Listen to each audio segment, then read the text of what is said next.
Bismillahirrahmanirrahim. Assalamualaikum warahmatullahi wabarakatuh.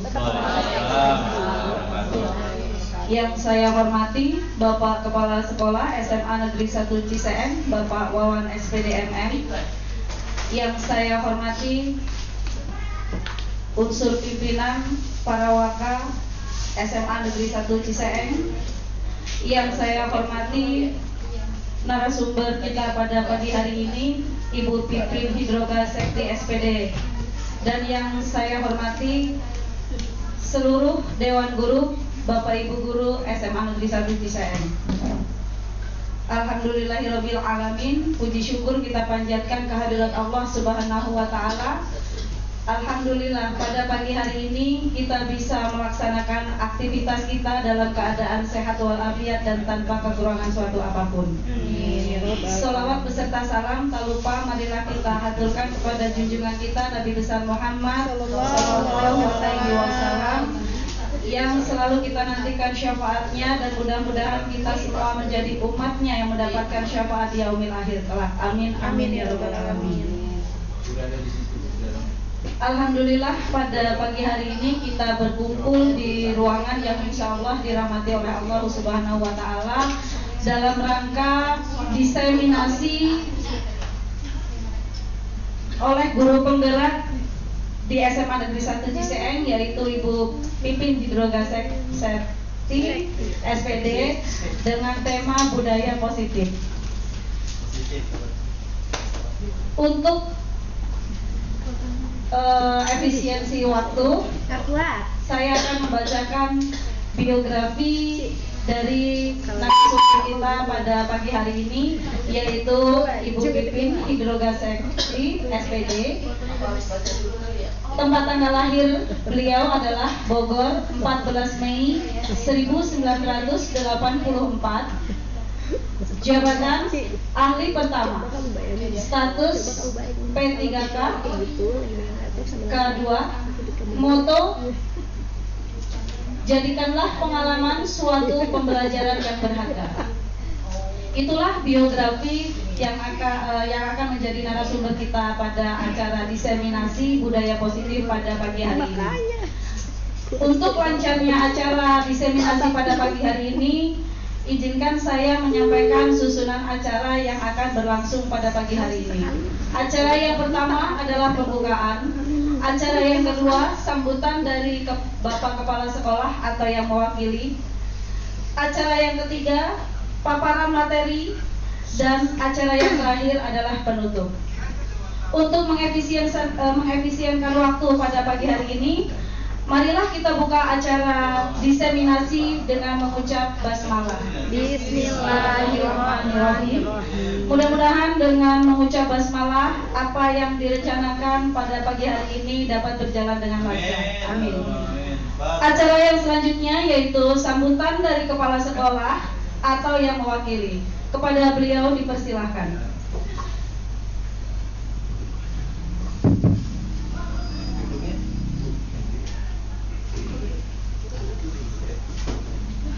Ya, assalamualaikum warahmatullahi wabarakatuh. Waalaikumsalam. Terima kasih pembawa acara.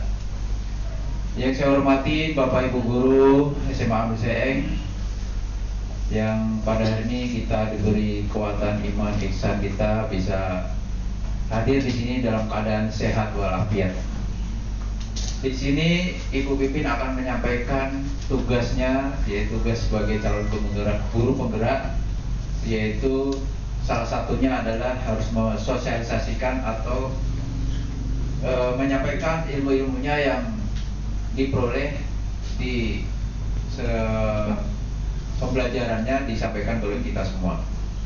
Mudah-mudahan ini bisa memotivasi kita semua, mau guru honorer, mau guru ASN, mau guru P3K, dipersilakan untuk mengikuti jejak Bu Pipin dan Bu Eti ini sebagai calon guru penggerak. Karena sebagai program menteri kita, yang mana iming-imingnya calon guru penggerak nanti akan diangkat sebagai pengawas atau kepala sekolah, mudah-mudahan ya. Amin. Dan mudah-mudahan sebelum dia diganti bisa terrealisir. Ya, mudah-mudahan tahun depan masih Nadiem lagi gitu. Ya mudah-mudahan. Dan ini bisa terrealisasi semua, dan bukti nyatanya bisa ada salah satu calon guru penggerak yang sudah lulus diangkat menjadi pengawas atau kepala sekolah. Dan ini sebagai motivasi kita untuk meningkatkan kompetensi kita sebagai pengajar, ya. Jadi di dalam guru penggerak ini banyak sekali ilmu-ilmu yang diberikan oleh program menteri kita, ilmu tentang pengajar atau mengajar kita siswa-siswa di sekolah. Banyak metode-metode, banyak model-model pembelajaran yang dipelajari di dalam sini. Di dalam situ juga ada cara bagaimana menjadi seorang pemimpin, juga ada di situ juga. Ya mudah-mudahan ini tahun depan ada lagi nggak kira-kira tahun depan calon guru penggerak pendaftaran. Terakhir 10 ini baru 8. Baru 8, ada 2 tahap lagi, mudah-mudahan ada lagi yang menyusul sebagai guru penggerak nanti ini kemudian harinya. Itu aja yang saya sampaikan. Mudah-mudahan apa yang diberikan oleh Bu Bin bermanfaat bagi kita semua dan siswa-siswi kita. Wassalamualaikum warahmatullahi wabarakatuh. Waalaikumsalam warahmatullahi wabarakatuh.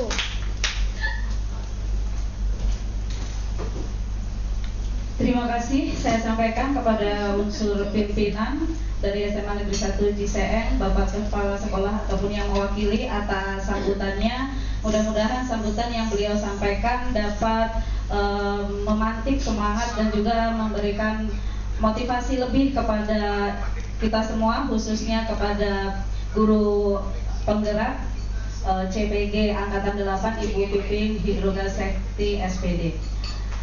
Acara selanjutnya yaitu pemaparan materi yang akan disampaikan langsung oleh pemateri kita, yaitu Ibu Pipin Hidroga Sekti SPD. Kepada Ibu Pipin dipersilahkan. Ya. Terima kasih untuk Ibu moderator, yaitu Ibu Fitri. Baik, saya akan memulai. Assalamualaikum warahmatullahi wabarakatuh. Ya, bismillahirrahmanirrahim ya. Bapak dan Ibu semua, saya ucapkan terima kasih atas kehadirannya dalam diseminasi guru penggerak, yaitu dengan tema budaya positif. Tidak lupa juga saya mengucapkan terima kasih kepada Bapak Kepala Sekolah, Bapak Wawan SPD MM, lalu kepada Wakil Kepala Sekolah Bapak Suwanto selaku Wakasek Kesiswaan, lalu Wakil Kepala Sekolah kepada Ibu Dalen sebagai selaku bidang kurikulum, dan Wakil Kepala Sekolah serta jajarannya. Saya tidak bisa menyebutkan satu persatu, tapi tidak mengurangi rasa hormat saya kepada beliau. Baik, untuk mempersingkat waktu, saya akan memberikan sebuah materi yang saya telah pelajari, ya, yaitu tentang adanya filosofi Ki Hajar Dewantara. Karena dalam guru penggerak ini adalah kita menggunakan salah satu terkait dengan kurikulum merdeka, di mana kurikulum merdeka saat ini yang digunakan di dalam sekolah dan pendidikan di Indonesia. Bagaimana filosofi Ki Hajar Dewantara ini dalam proses-prosesnya? Ini saya akan menjelaskan dan saya akan mentransfer ilmu saya yang saya dapat kepada Bapak dan Ibu semua. Jadi semoga ilmu yang saya transfer ini dapat bermanfaat nantinya buat Bapak dan Ibu semua.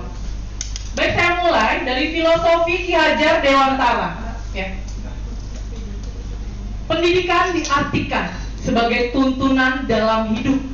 Tumbuhnya anak-anak menuntun segala kodrat yang ada pada anak-anak agar mereka dapat mencapai keselamatan dan kebahagiaan yang setinggi-tingginya, baik sebagai manusia maupun sebagai anggota masyarakat. Luar biasa sekali. Ini adalah filosofi pendidikan yang luar biasa. Karena apa? Pendidikan itu adalah sebagai tuntunan. Jadi kita itu menuntun pada anak-anak, ya. Jadi bukan yang namanya kita memaksa, tetapi kita menuntun secara perlahan-lahan siswa-siswa kita untuk menjadi lebih baik, ya. Di dalam kodratnya itu pasti ada kebahagiaan. Dalam Ki Hajar Dewantara ini, ya, sebelumnya saya akan bercerita sedikit tentang kenapa sih Ki Hajar Dewantara kok menjadi seorang bapak pendidikan? Kenapa dia sangat berkontribusi sekali terhadap pendidikan di Indonesia? Karena apa? Beliau sendiri sudah mengalami yang namanya pengalaman, ya.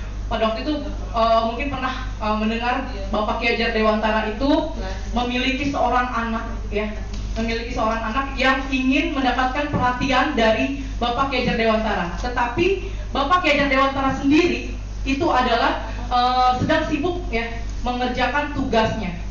Tapi ketika anaknya ingin bermain bersama dengan ayahnya, yaitu Ki Hajar Dewantara, Ki Hajar Dewantara menolak dan marah pada waktu itu, sehingga anak tersebut dibawa keluar dan didiamkan di bawah hujan salju selama 3 jam, ya, hingga akhirnya bibirnya menjadi biru, ya, dan hampir hipotermia. Hipotermia tuh kedinginannya udah akut banget, ya, jadi udah hampir beku.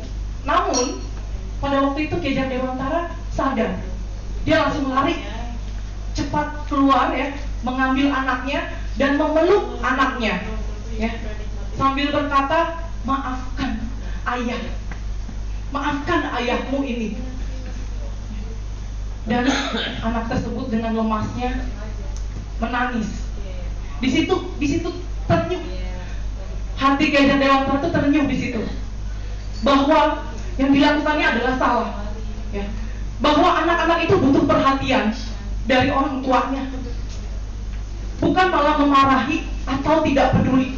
Ketika anak-anak meminta pada orang tuanya untuk bersama, mereka butuh perhatian, mereka butuh kasih sayang. Dari situ asal mulanya Ki Hajar Dewantara mempunyai yang namanya prinsip untuk pendidikan, bahwa anak-anak itu bukan untuk dimarahi, tapi kita harus mengerti bahwa anak-anak itu butuh kasih sayang dari seorang guru, dari orang tua.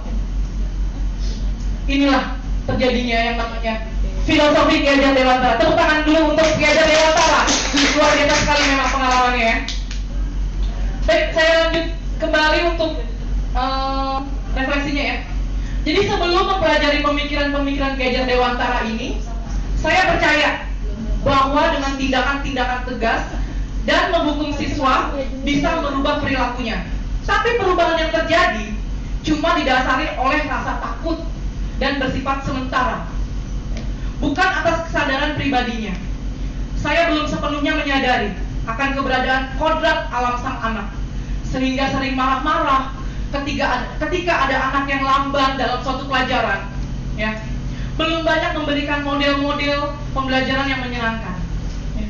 Jadi ketika kita mempunyai seorang siswa, kita rubah perilaku kita dari sekarang, bahwa dengan memarahinya, dengan menghukumnya, itu tidak akan membuatnya jerah, bahkan akan membuat rasa dendam kepada seorang guru.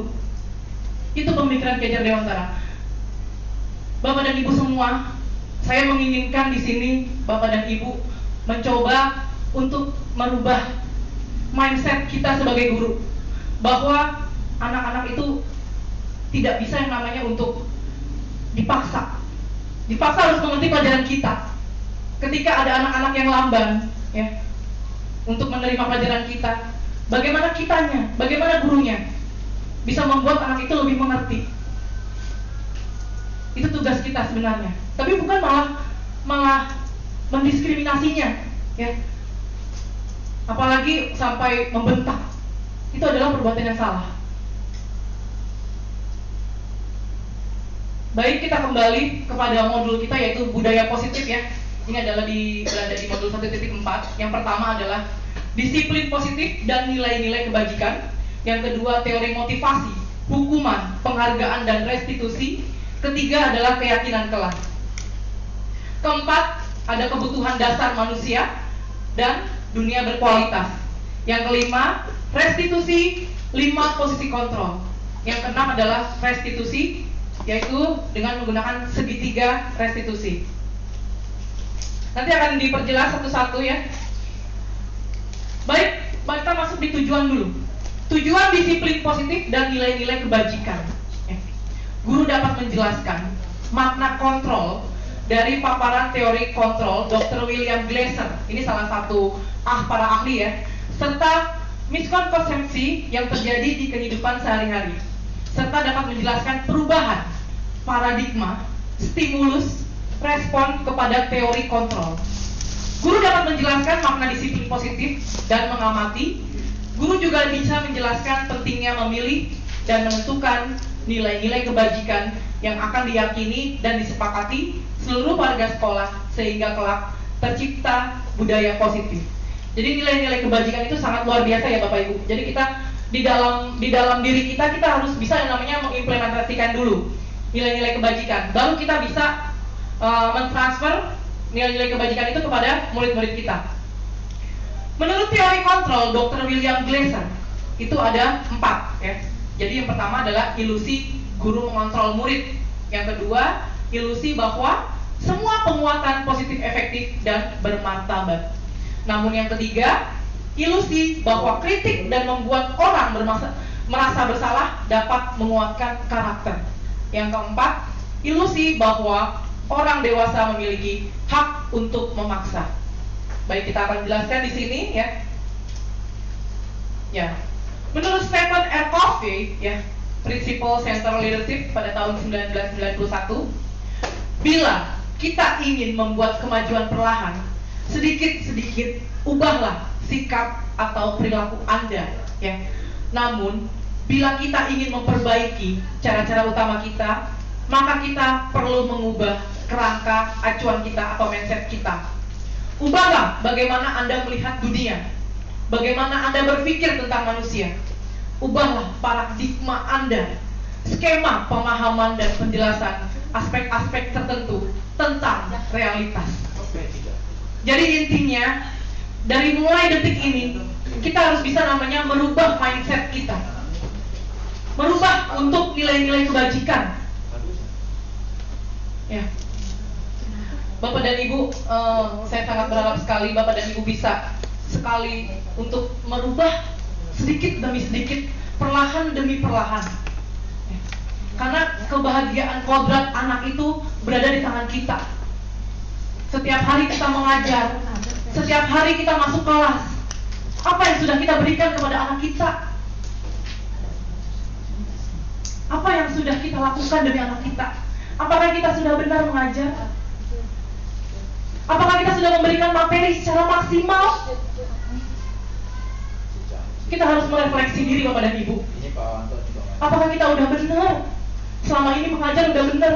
Apa belum? Apakah kita malas mengajar ke kelas? Itulah gunanya untuk merefleksi. Setiap di akhir kegiatan Bapak dan Ibu, saya berharap Bapak dan Ibu bisa merefleksikan diri. Setiap di akhir kegiatan, kita pagi masuk jam 7.30, jam 16 kita menyudahi pelajaran kita. Jam 16 itulah saat kita merefleksi diri. Selama 1 hari ini kita masuk sudah mengajari anak dengan benar atau belum? Memberikan materi dengan benar atau belum? Bahwa anak-anak sejatinya adalah berangkat ke sekolah ingin mendapatkan sebuah ilmu dari orang tua keduanya, yaitu kita, dan pulang harus membawa ilmu. Tapi terkadang memang siswa dan siswi tersebut itu adalah banyak sekali yang namanya perbedaan. Ada yang pintar, ada yang cepat merespon, ada yang aktif, ada yang lamban, ya. Bahkan ada yang nggak ngerti sama sekali dengan materi kita yang kita ajarkan. Itulah gunanya seorang orang tua kedua kita. Baik, kita masuk di stimulus respon dan teori kontrol ya Bapak dan Ibu. Realitas kebutuhan kita sama, realitas kebutuhan kita berbeda. Antara respon dan teori kontrol tuh mereka bertolak belakang. Semua orang melihat hal yang sama. Setiap orang memiliki gambaran yang berbeda. Kita mencoba mengubah orang agar berpandangan sama dengan kita. Tapi kita berusaha memahami pandangan orang lain tentang dunia. Perilaku buruk dilihat sebagai salah satu kesalahan. Semua perilaku memiliki tujuan. Orang lain bisa mengontrol saya, hanya Anda yang bisa mengontrol diri Anda, bukan orang lain. Saya bisa mengontrol orang lain. Anda tidak bisa mengontrol orang lain. Pemaksaan ada pada saat bujukan gagal. Kolaborasi dan konsensus menciptakan pilihan-pilihan baru. Menurut Bapak dan Ibu, antara stimulus respon dan teori kontrol ini lebih bagus mana? Mana ya? Lebih bagus mana Bapak dan Ibu? Jawab. Bila dibandingkan dengan teori kontrol?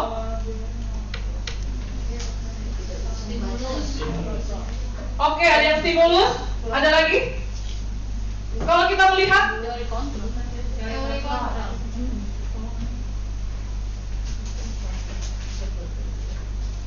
teori kontrol? Coba saya minta Bapak dan Ibu yang teori kontrol untuk tunjuk tangan. 1, 2, 3, 4, 5, 6, 7, 8, 9. Baik, berarti selebihnya memilih stimulus respon. Tapi di sini ya tidak ada yang salah, tidak ada yang benar, karena memang kita semua adalah belajar. Jadi yang benar adalah teori kontrol. Ya, kita tidak bisa dikontrol oleh orang lain, tapi yang bisa mengontrol diri kita adalah diri kita sendiri, bukan orang lain. Kesadaran diri kita sendiri.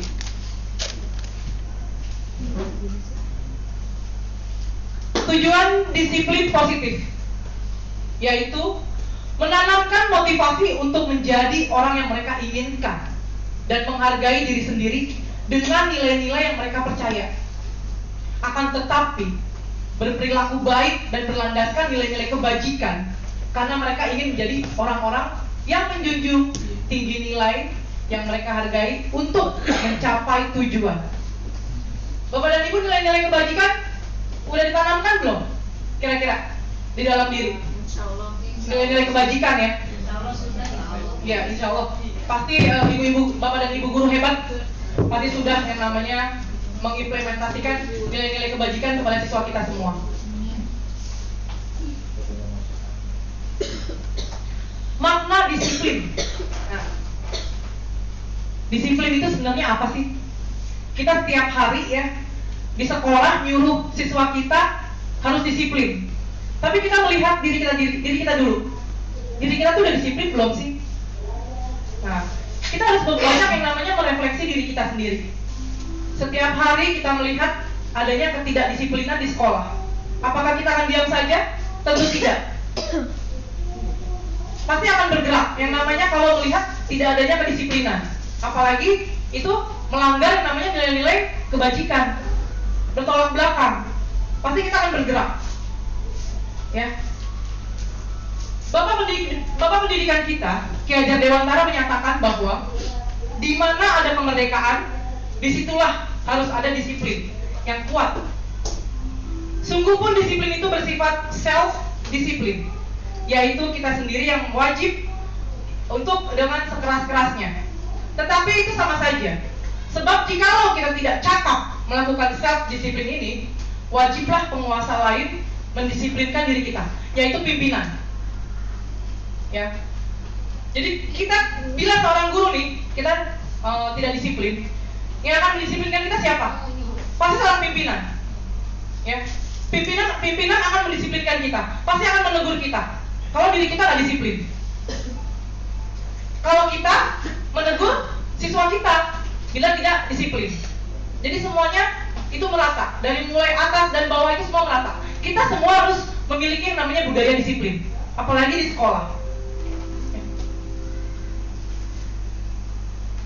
Menurut para ahli ada disiplin menurut Diane Gosen. Diane menyatakan bahwa arti dari kata disiplin berasal dari bahasa Latin disiplina, ya, yang artinya belajar.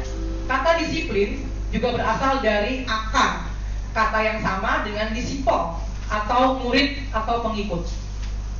Untuk menjadi seorang murid atau pengikut, seseorang harus paham betul alasan mengapa mereka mengikuti suatu aliran atau ajaran tertentu. Sehingga motivasi yang terbangun adalah motivasi intrinsik, bukan ekstrinsik. Intrinsik itu yang dimaksud adalah kesadaran dari dalam diri sendiri bukan kesadaran yang dikasih orang lain, ya. Jadi tanpa disuruh orang lain, kita harus mempunyai kesadaran diri sendiri. Itu namanya intrinsik. Baik, kita lanjut nilai-nilai kebajikan. Nah, inilah nilai-nilai kebajikan tadi. Ada toleransi, rasa hormat, integritas, mandiri, menghargai, antusias, empati, keingintahuan, kreativitas, kerjasama, percaya diri, komitmen, ya. Itu masuk di dalam kehidupan sehari-hari kita. Kemudian yang menurut profil pelajar Pancasila itu ada beriman, bertakwa pada Tuhan Yang Maha Esa, dan berakhlak mulia. Mandiri, bernalar kritis, berkebinekaan global, bergotong royong, dan kreatif.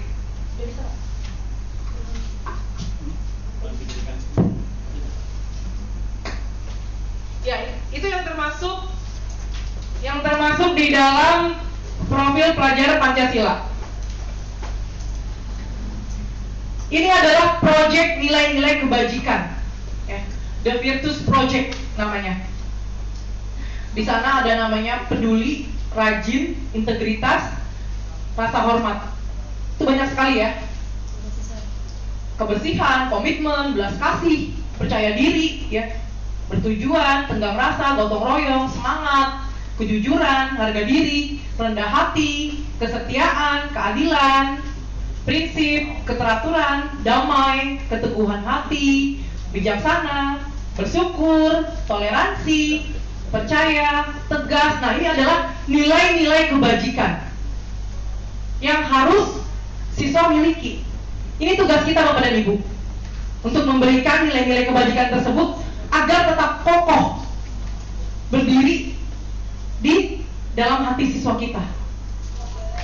Kalau sudah kita mengamalkan yang namanya nilai-nilai kebajikan, insya Allah tidak ada yang namanya satu anak pun melanggar peraturan di sekolah.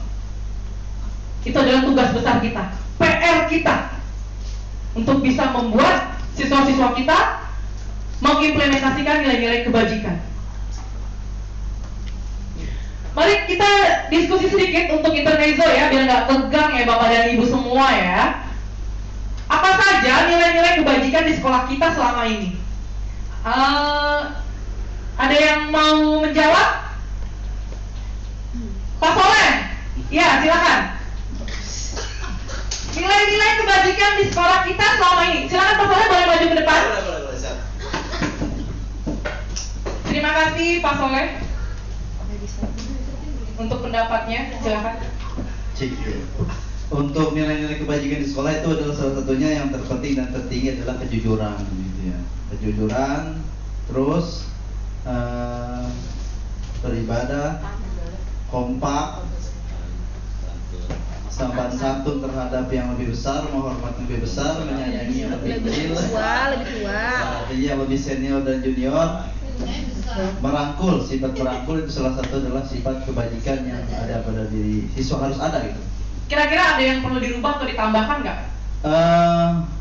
Nggak dirubah sih, tapi ditambah gitu. Ditambah. Bukan speaknya, ditambah macam kayak caranya gitu kan, yang tadinya anak kecil hanya bapak, tapi datang ketemu ibu dan bapak guru bapak sambil cium tangan seperti itu. Baik. Ya. Apakah di sekolah SMA Negeri 1 Ciseeng ini sudah berjalan nilai-nilai kebajikan? Secara global sih belum. Oh, belum. Nah, tapi banyak individu-individu yang memiliki bakat tersendiri, artinya sudah menjadi karakternya, memiliki hal-hal yang terpuji tadi seperti itu. Baik. Terima kasih, luar biasa sekali ya, Bapak Soleh. Tepuk tangan untuk Bapak Soleh. Bapak Ibu semua, terima kasih Pak Soleh. Nuhun.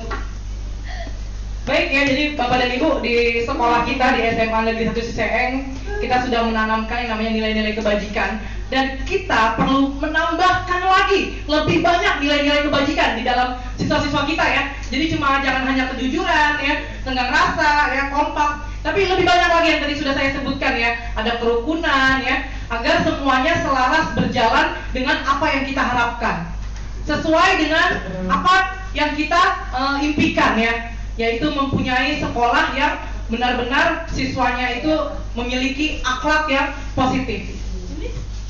Baik, kita lanjut kembali. Sebenarnya saya mau ice breaking nih. Boleh. Pak Ibnu boleh ya ice breaking ya? Bisa. Biar Bapak dan Ibu mohon maaf bisa berdiri ya untuk di samping. Kita ice breaking sebentar biar kita ada ini ya, apa namanya, refresh gitu, penyegaran gitu. Tunggu lagi. Tangan ke atas, tangan ke samping, goyang-goyang. Pak Rizwan, siap. Harus tetap semangat, Bapak dan Ibu, kita masih pagi loh ini ya.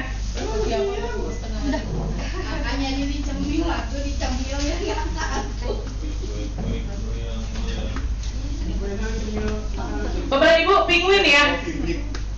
Wah, gue yang bingung. Pinguin, ya pas banget sih badan saya. Pak Ibnu, Oh ya, tepuk tangan. Ya. Badan digoyang-goyang. Ada di belakang kata soalnya kan guru apa yang besar yang kecil. Mana dong?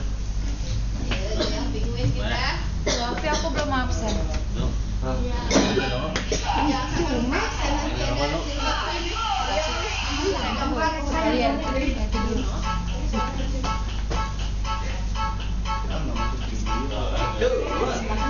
Boleh depan kita bantuin. topengnya nggak ada topengnya. Gak masuk video. bisa Bapak dan Ibu?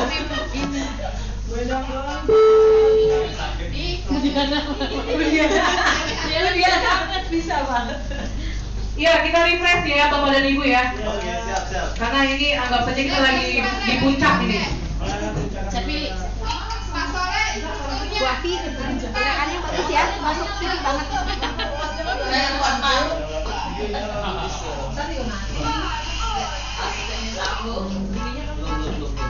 Buat mobil. Udah, yuk. Mana suaranya?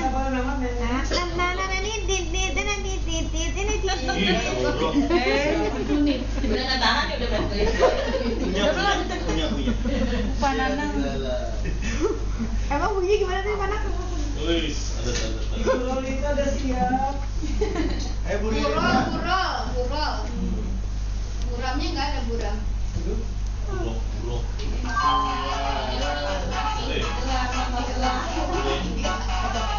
Cumi mah seneng suruh begini. Lu di salonnya udah siap dulu dong.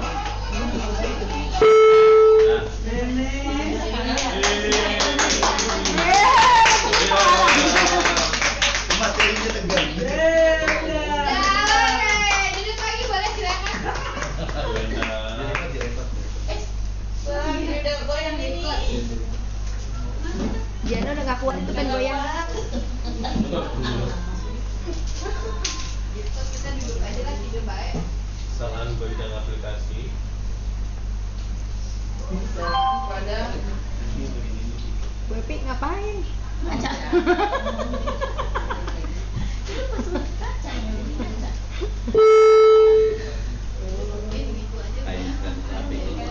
Lo colokan aja tuh, Jack Jo. Katanya ada yang panjang. Pak, pakai ini aja, Pak. bisa ya? Jadi tadi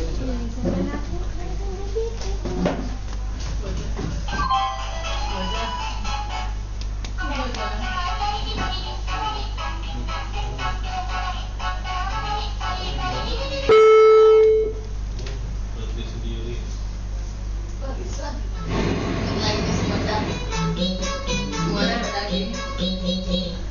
Iya Bapak dan Ibu. Iya, dari Bapak dan Ibu kita mulai.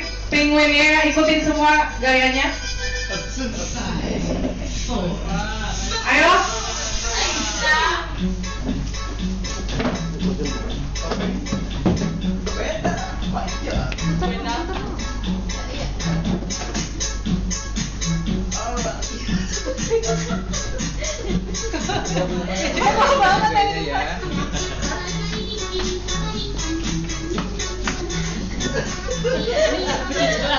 Cicilan banget emang.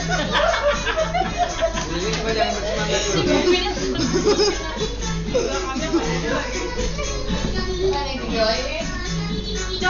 Videonya jangan depan. Pananas baik depan pananas. Anak keren banget lihat. Sama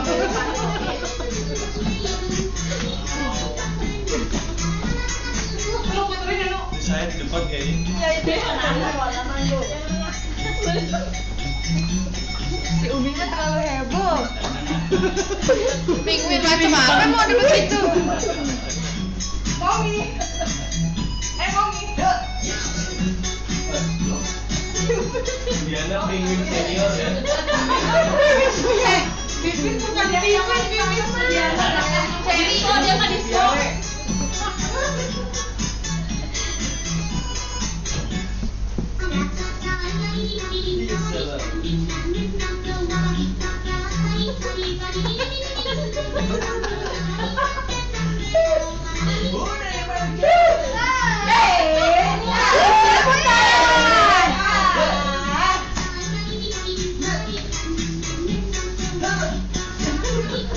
Luar biasa sekali Bapak dan Ibu, hebat.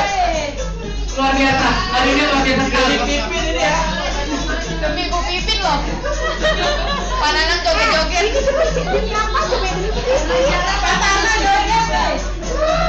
Bin kalau pernah joget tuh Bin. Demi Bu Pipin. Yang tadinya nggak pernah joget, mau pipah juga tuh. Bisma, warna.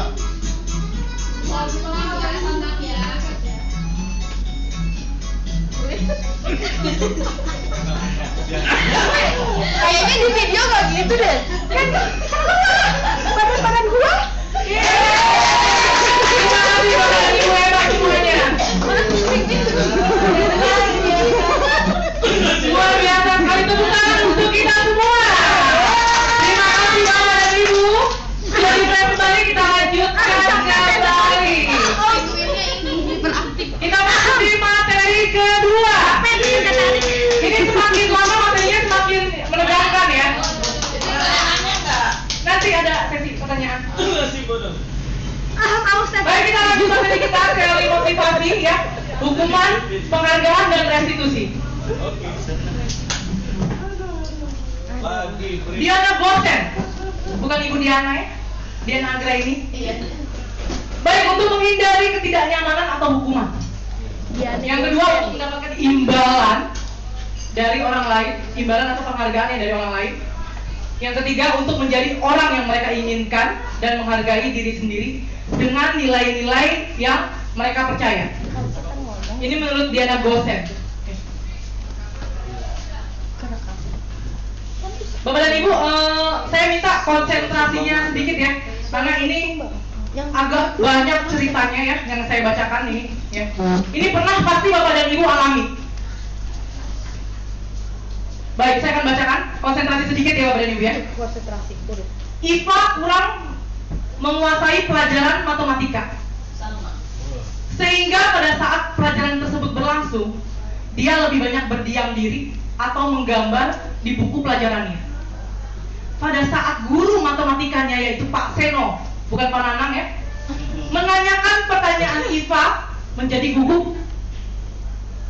Ketika ditanya, IPA menjadi gugup dan tak sengaja menjatuhkan tasnya dari kursi, serta tiba-tiba menjadi gagap pada saat berupaya menjawab. Seluruh kelas pun tertawa melihat perilaku IPA yang bicaranya gagap dan terkejut ya. Sehingga Pak Seno pada saat itu membiarkan teman-teman IPA menertawakan IPA yang tergagap dan malu luar biasa. Dan malahan minta IPA untuk maju ke depan dan berdiri di depan kelas sambil menunjuk hidungnya karena tidak bisa menjawab pertanyaan dari Pak Seno. Di kelas makin gaduh dan anak-anak pun tertawa melihat IPA di depan kelas memegang ujung hidungnya. Betapa down ya pada waktu itu IPA. Baik, ada pertanyaan ya dari sini. Siapa yang ingin memberikan pendapat kepada Ibu? Boleh. Silakan Ibu Ria Andriani, silakan maju ke depan Ibu Ria. Saya mohon terima kasih. Apakah Anda setuju dengan tindakan Pak Seno terhadap Iva? Mengapa? Ya. Oke, Assalamualaikum warahmatullahi wabarakatuh. Waalaikumsalam warahmatullahi wabarakatuh. Merujuk kepada kasus yang tadi diberikan masalah Pak Seno dengan Iva. Apakah Anda setuju dengan tindakan Pak Seno terhadap Iva? Pribadi tentu tidak setuju. Karena Itu ada panas. karena alasannya setiap anak itu spesial. Mereka punya bakat, punya motivasi, punya gaya, punya style, dan bahkan punya gaya belajar sendiri. Jadi tidak bisa push hanya di satu bidang saja. Bisa saja dia memang, bukan berarti dia tidak bisa matematika. Mungkin pada saat itu kan banyak banyak ada latar belakangnya, bisa saja dia memang bisa, tapi pada saat itu dia lagi lengah atau lagi tidak konsentrasi, atau memang dia bukan bakat dia di matematika tapi dia istimewa di bakat yang lain. Bisa saja seperti itu. Jadi sebagai pengajar tentu saja saya tidak setuju dengan tindakan Pak Seno itu. Baik, menurut Ibu Ria, tindakan Pak Seno ini adalah hukuman atau konsekuensi? Menurut saya pribadi, ini jatuhnya lebih ke hukuman, karena kalau konsekuensi ada harus relate dengan apa yang dilakukan. Sementara dari yang dilakukan si Iva ini bukan satu kesalahan. Betul sekali. Baik, terima kasih Ibu Ria Terima kasih atas pendapatnya. Ya, luar biasa sekali. Kita akan kupas tuntas ya Bapak dan Ibu. Apa yang dilakukan Pak Seno ini termasuk dalam posisi guru apa? Ya.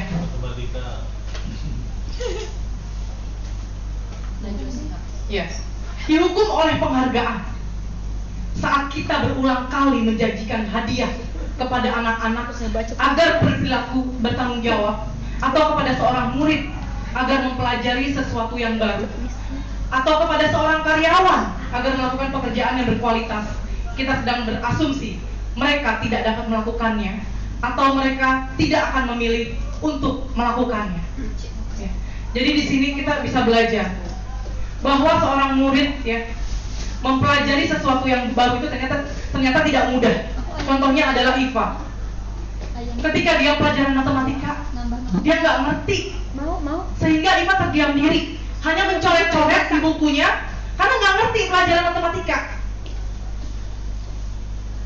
Apakah yang dilakukan seorang guru terhadap Iva, seorang anak yang tidak ngerti dengan pelajaran kita?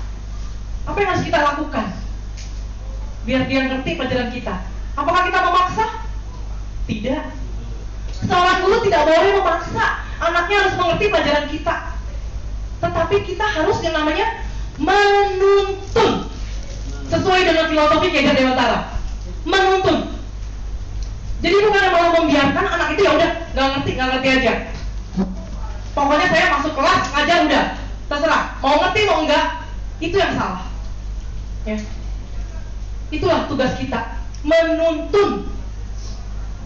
Bukan yang namanya membiarkan saja. Karena kalau kita bisa menuntun anak tersebut perlahan, sedikit demi sedikit, dia akan menjadi paham. Percaya Bapak dan Ibu. Ya. Apalagi matematika ya, Bu Lilis, Pak Dani, Bu Helga, ya. Pasti menuntun anak itu pelan-pelan. Gak mungkin dia langsung rumus cepat-cepat ya, anak bakalan gak ngerti. Kalau mengajarinya menuntun secara perlahan-lahan, mengerti atau tidak, ya, itu tergantung kita. Posisi diri kita adalah posisi kontrol berarti. Hanya kita yang bisa membuat anak mengerti, paham pelajaran kita. Tujuan dari segitiga restitusi. Guru mengetahui restitusi sebagai salah satu cara menanamkan disiplin positif pada murid sebagai bagian dari budaya positif di sekolah. Jadi Bapak dan Ibu, kita menggunakan yang namanya segitiga restitusi. Jadi harus dipahami dulu. Ada yang namanya segitiga restitusi. Itu bisa mendisiplinkan anak-anak di sekolah. Yang kedua adalah guru mendapat menerapkan restitusi dalam membimbing murid berdisiplin positif agar menjadi murid yang merdeka. Merdeka itu belum tentu bebas ya Bapak Ibu. Merdeka itu bukan yang namanya kita membiarkan anak bebas melakukan apa saja, bukan. Pemahaman kita harus disamakan dulu persepsinya. Merdeka itu dalam arti apa?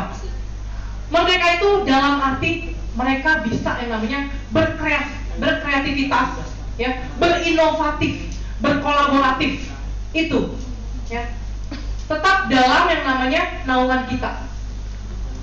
Yang ketiga, guru dapat menganalisis dengan sikap reflektif dan kritis penerapan disiplin positif di lingkungan sekolah. Ini tujuan segitiga restitusi. Restitusi pendekatan untuk menciptakan disiplin positif.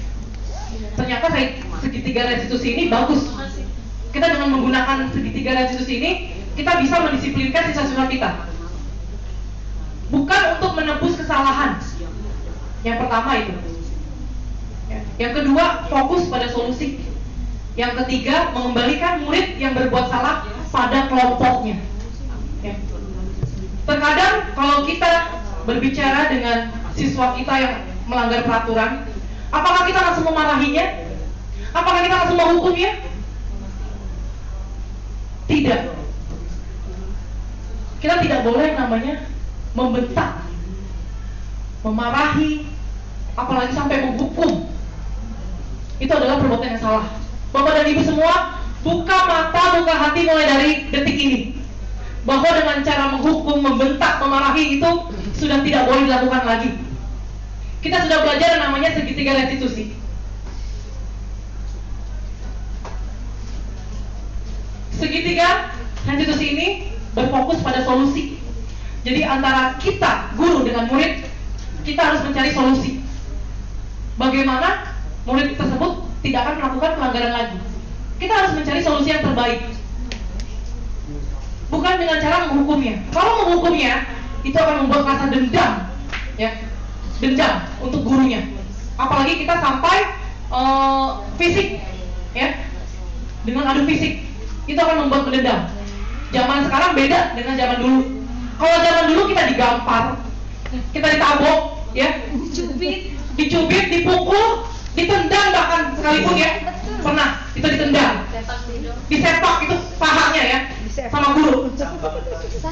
Itu masih diperbolehkan, ya. Kenapa berbeda dengan zaman sekarang? Kok zaman sekarang kok beda sih dengan zaman dulu? Apa sih yang menjadi perbedaan itu?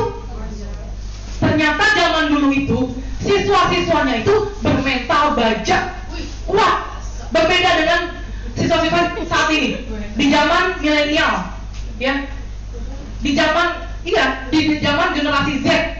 Itu beda sekali dengan siswa-siswa yang dulu. Siswa-siswa yang dulu itu kalau dipukul, ya, ditendang, digampar, digamplok, ya, sama guru-guru itu mereka akan langsung jerak, ya, jerak dan takut tidak akan melakukan hal itu lagi. Tetapi di zaman sekarang apa? Guru gamplok siswa, gurunya yang kena sekarang, ya. Gurunya dilaporkan. Serba salah oleh perkembangan zaman.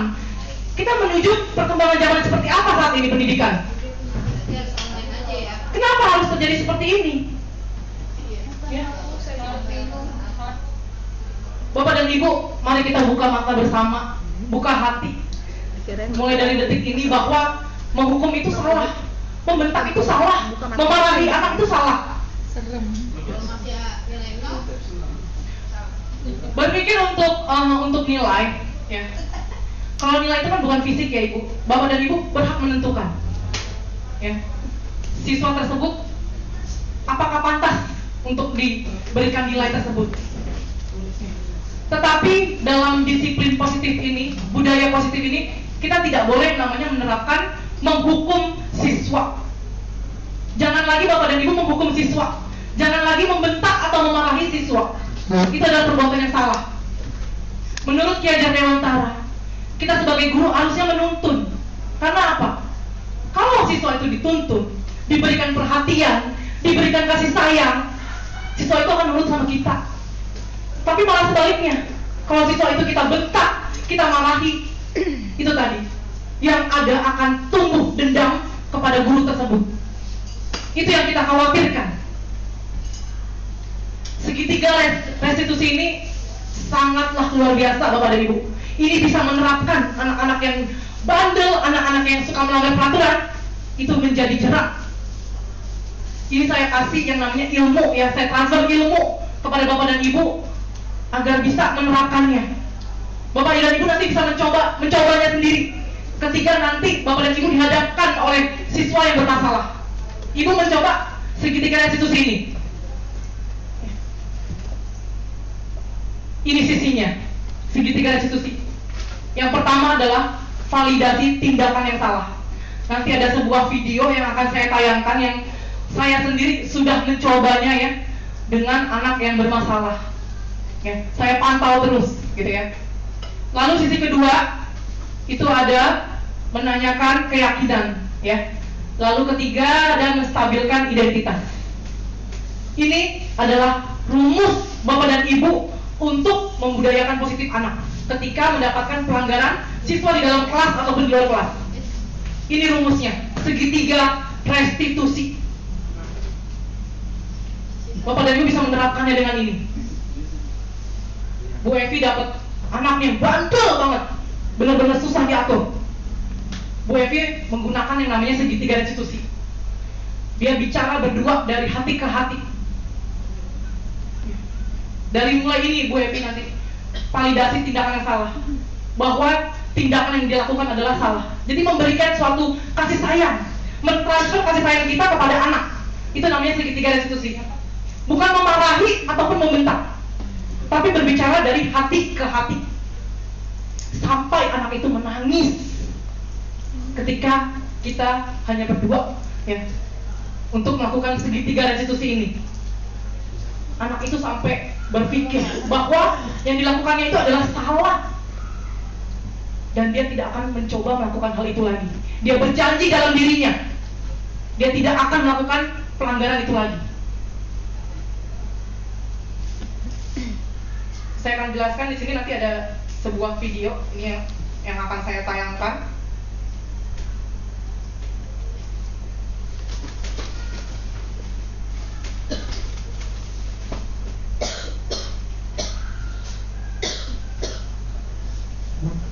Salah satu contoh segitiga restitusi.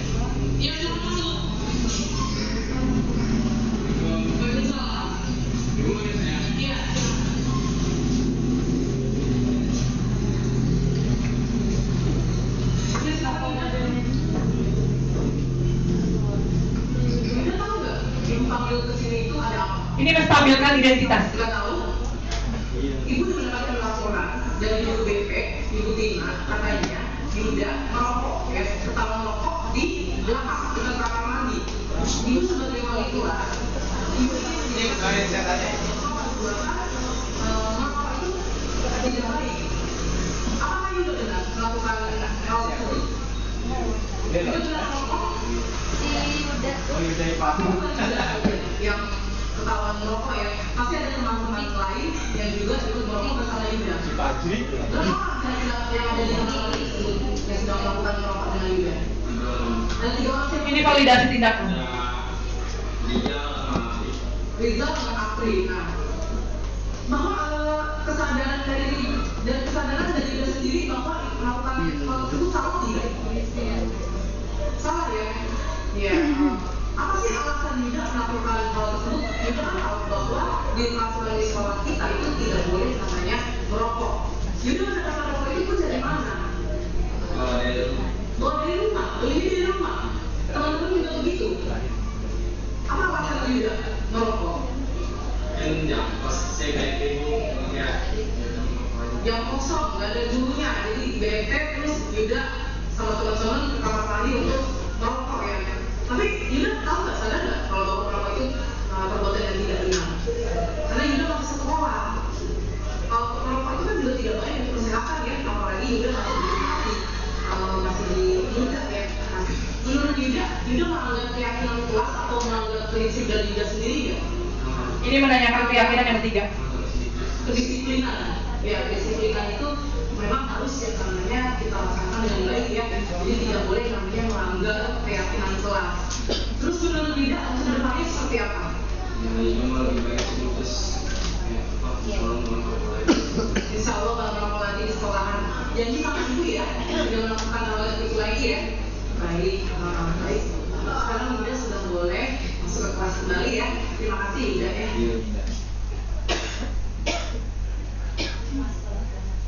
Iya, Bapak dan Ibu, itu adalah salah satu untuk menggunakan segitiga restitusi. Yang pertama tadi adalah validasi tindakan. Pertama itu menstabilkan identitas. Yang kedua validasi tindakan. Yang ketiga adalah menanyakan keyakinan. Ya. Jadi Bapak dan Ibu itu tidak boleh ya sekarang memanggil siswa untuk membentak-bentak, apalagi sampai marah-marah ya di depan siswa-siswa lain. Lebih baik Bapak dan Ibu kalau ingin marah ya, ingin memvalidasi tindakan, itu hanya berdua dengan anak ya. Karena apa? Kalau siswa kita bentak, kita marahi di depan teman-temannya, psikologi mereka akan down ya.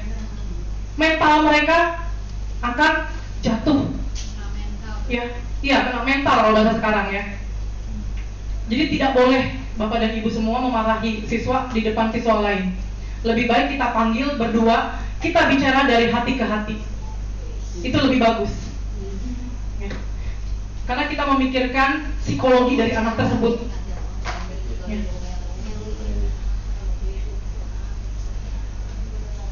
Baik, kita masuk di kebutuhan dasar manusia dan berkualitas ya.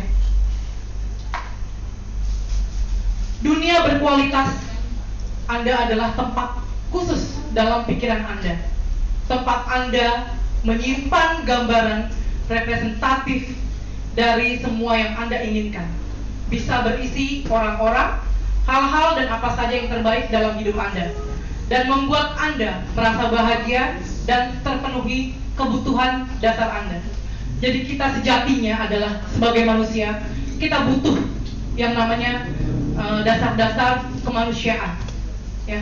Kita butuh yang namanya kasih sayang, rasa senang, kebahagiaan. Itu pasti akan kita butuhkan. Gak mungkin kan dalam proses kehidupan kita hanya mendapatkan sesuatu yang sedih, sesuatu yang menyakitkan. Tidak mungkin. Sejatinya manusia pasti ingin bahagia, bukan mengalami rasa sakit ya. Bapak dan Ibu, marilah kita buka bersama, buka hati kita, buka mata kita bersama, bahwa anak-anak kita juga butuh yang namanya kebahagiaan, butuh perhatian, butuh kasih sayang dari gurunya. Terkadang kita lupa akan membelai anak-anak kita. Cobalah Bapak dan Ibu membelai. Mengusap kepalanya saja, mengusap kepalanya.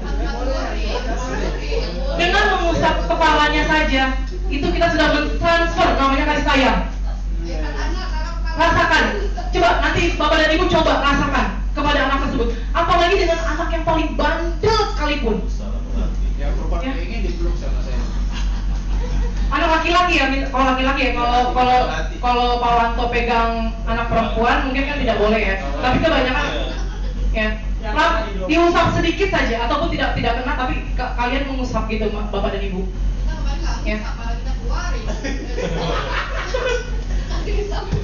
Ya, kita kan sudah belajar dari detik hari ini, kita punya yang namanya segitiga restitusi sebagai kunci kita ya. Sebagai guru, bahwa kita tidak akan yang namanya membentak, memarahi, apalagi menghukum. Itu adalah perbuatan salah. Tidak boleh menghukum siswa sekarang. Kita sudah belajar bersama-sama segitiga restitusi. Dan ini kita harus implementasikan, harus kita terapkan kepada siswa kita sendiri mulai hari ini. Jangan sampai ada pembentakan. Jangan sampai kita emosi di depan siswa-siswa. Ya. Apalagi sampai yang membuat psikologinya terganggu, ya. Mentalnya terganggu karena saking downnya itu dibentak oleh guru di depan teman-temannya.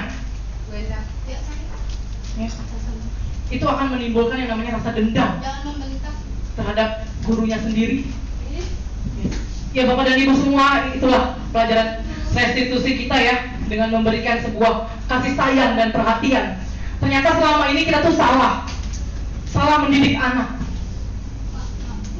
Kita buka mata kita mulai hari ini, kita buka hati kita mulai hari ini, kita terapkan perlahan-lahan, sedikit demi sedikit, kita rubah perilaku kita di depan anak-anak. Coba memberikan kasih sayang, coba memberikan perhatian lebih. Anak-anak akan membuat rasa sayangnya kepada kita sendiri nantinya. Jadilah kita seorang guru yang dirindukan oleh siswa-siswa kita. Bukan malah kalau nggak masuk senang, ya. Salah itu. Kalau siswa-siswa berpikiran, ih guru itu nggak masuk malah senang, itu salah. Bahwa kita sebagai guru telah gagal kalau membuat anak-anak senang kalau kita nggak masuk, gagal kita. Tetapi kalau kita sudah membuat anak-anak ketika kita tidak masuk, kita dicari, ya, itu berarti kita sudah berhasil. Yang datangnya menerapkan filosofi Gajah Dewantara, karena kita benar-benar perlahan-lahan menuntun untuk menuju kodrat kebahagiaan anak-anak. Ada 5 posisi kontrol guru menurut Diana Gosen. Yang pertama adalah penghukum. Ada guru tipe penghukum, ya. Saya yakin semuanya pasti pernah mempunyai tipe penghukum. Entah itu tidak mengerjakan tugas lalu dihukum keluar kelas, entah itu berisik di kelas, bandel di kelas sehingga dikeluarkan dari kelas dan suruh berdiri di tiang bendera, suruh hormat. Itu sudah tidak boleh lagi. Guru tipe penghukum itu sudah tidak boleh lagi. Harus sudah kita hapus guru tipe penghukum. Kita harus berubah dari sekarang. Ada cara lain Bapak dan Ibu, apalagi menerapkan segitiga restitusi ini. Ini luar biasa sekali, ya. Ini sebagai paradigma kita, sebagai pandangan kita, segitiga restitusi ini. Ada nanti ada sesi pertanyaan. Yang kedua adalah pembuat merasa bersalah. Pasti ada ini guru yang membuat merasa bersalah siswanya. Kamu sudah melakukan ini, kamu tuh salah. Itu tidak boleh lagi dilakukan. Membuat si siswa ini merasa bersalah sudah tidak boleh lagi sekarang. Ini selalu benar. Bukan selalu benar. Inilah yang tadi kita gunakan segitiga restitusi ini untuk memvalidasi tindakan mereka. Jadi merdeka mau ngapain Ya, memvalidasi. Lalu ada lagi posisi sebagai teman. Kita adalah teman dari anak-anak kita, partner. Betul. Kita bekerja sama dengan anak-anak kita. Kita memotivasi anak-anak kita. Guru rasa teman, ya. Lalu posisi pemantau. Nah, kadang-kadang ada guru yang posisinya mantau doang, gerak mah enggak, action mah enggak, cuma mantau aja kerjaannya. Ya, cuma mantau. Nih anak, cuma ini doang. Nih, jadi cuma mantau, ya, tanpa ada action. Ada yang begitu, tipe guru ada yang begitu. Nggak mau yang namanya merubah si siswa. Jadi cuma mantau. Nanti tiba-tiba dinilainya kasihnya C aja. Cuma mantau doang. Ini di kelas paling berisik nih, nggak bisa diem gitu ya. Nah, kasih nilai C. Nah, itu ya, diam-diam mantau. Itu yang mengerikan. Kalau guru itu mengerikan itu. Kalau menurut saya mengerikan itu guru diam-diam mantau. Mendingan sekalian di action ya, sekalian ada action dipanggil ya. Nah, eksekusi langsung. Daripada diam-diam mantau. Tiba-tiba nilai dirapot langsung cek aja. Itu bahaya itu. Itu yang bahaya. Ada guru begitu, ya. Ada yang begitu. Ya. Lalu yang ini, manajer. Kita sebagai manajer. Manajer itu kan kita kan sebagai atasannya, atasan dari siswa kita, sebagai guru. Jadi kita ini adalah posisi yang paling terbaik adalah manajer ya. manajer itu paling posisi tinggi. Karena apa? Kita membimbing, menuntun bahwa yang dilakukan pelanggaran itu adalah salah, sebuah kesalahan. Dan bagaimana kita membuat kesadaran diri siswa tersebut itu tumbuh lagi, mengembalikan dia ke kelompoknya, mengembalikan dia ke teman-temannya. Saya punya pengalaman. Pasti guru-guru semua tahu yang namanya Adam. Bapak dan Ibu tahu semua apa yang saya lakukan pada waktu saya menjadi wali kelas Adam. Bapak dan Ibu tahu apa yang saya lakukan ya? Saya sebagai control manager. Posisi saya sebagai control manager. Saya sudah panggil dari hati ke hati. Ya. Sampai kami menangis berdua. Widih. Gak cuma dua amal doang ya sekarang itu berdua. Iya. Kalau memang pada waktu itu saya belum mengenal yang namanya segitiga restitusi, saya belum mengenal itu. Mungkin yang saya lakukan kepada Adam, Bapak dan Ibu juga bisa melihat mungkin salah, ya. Karena saya selalu membela anak saya. Saya ingin berbuat anak saya itu mengembalikan kepada kelompoknya. Dia tidak terkucilkan. Bagaimana si Adam ini bisa ada di tengah-tengah, di kehangatan teman-temannya, tetapi selama ini selalu dipandang sebelah mata oleh teman-temannya. Ya. Ini yang saya lakukan. Saya mempunyai control manager.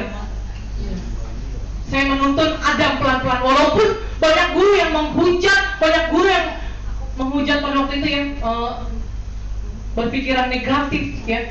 Tetapi saya tetap menggunakan yang namanya posisi control manager ini sebenarnya. Ya, saya ingin menuntun Adam pelan-pelan tanpa adanya sebuah kekerasan fisik ataupun dengan cara menghukum atau membentak. Walaupun Adam ini sudah pernah dihukum, pernah dibentak, bahkan pernah digampar sekalipun ya. Tetapi itulah kenapa kita selalu dicap menjadi guru yang gagal. Karena tidak bisa menghasilkan siswa-siswa yang berkualitas.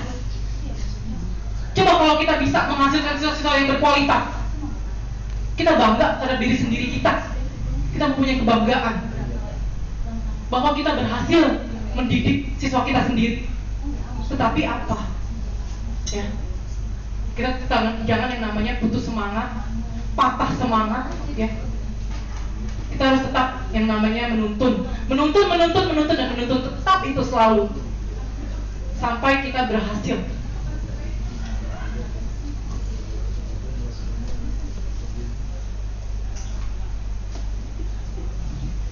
Ya, yang terakhir ini ya, keyakinan kelas. Bapak dan Ibu semua, keyakinan kelas itu sebenarnya adalah kesepakatan kelas. Jadi ini kan kita baru masuk nih di semester 2.